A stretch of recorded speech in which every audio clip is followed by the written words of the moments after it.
A lot goes unseen in media production, but strangely some things are surprisingly well known. So, what happens before the broadcast begins? What does the camera see before you do? Why don't I see these colored bars anymore? The Radio Corporation of America, founded in 1919, produced electronics. One of those products was the monoscope, which resembled what would later become the CRT display.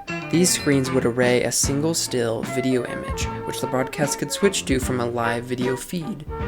Before these monoscopes, physical cards would be put in front of the camera.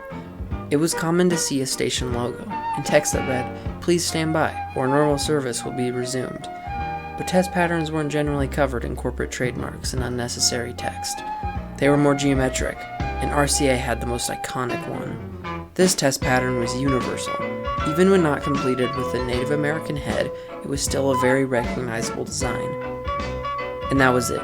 Through the 40s and 50s, everyone with a TV and a proper signal would see this image, and from there it started to show up in popular culture, with its first appearance outside of its intended use probably being the television show, The Outer Limits.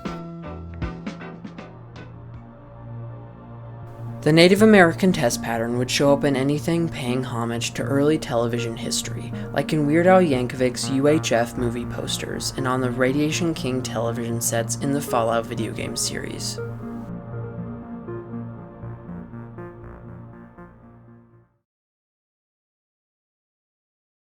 Things wouldn't stay monochrome forever. Through your presence here today, you are contributing to another broadcasting milestone.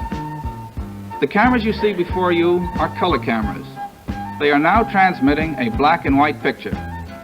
By pressing this button, which I now do, the cameras are transmitting a live color picture. And what's the first thing people started to see? Colored bars. A pattern that was originally conceived by RCA would eventually receive an engineering Emmy in 2001 for its ubiquity in North and South America. But Europe has its own test patterns, Britain having test card F. Pattern used for almost 30 years by BBC. It's one of the few test patterns that uses a photo in its design. The photo shows a child, Carol Hursty, playing noughts and crosses with a clown doll. The card would be shown in conjunction with a 2-pop sine wave tone, and music would play until sign-on.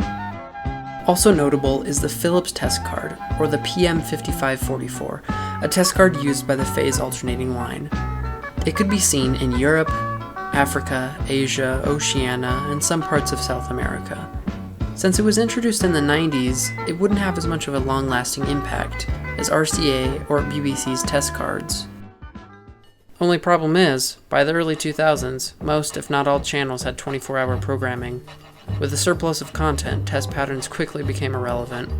Test cards were mostly outdated anyways, as there was no need for calibration anymore. Test cards would almost exclusively be used in art, a callback to an early television relic, a type of image that was seen in a bygone era, but not forgotten by those today. That's all for now. Thank you very much for watching.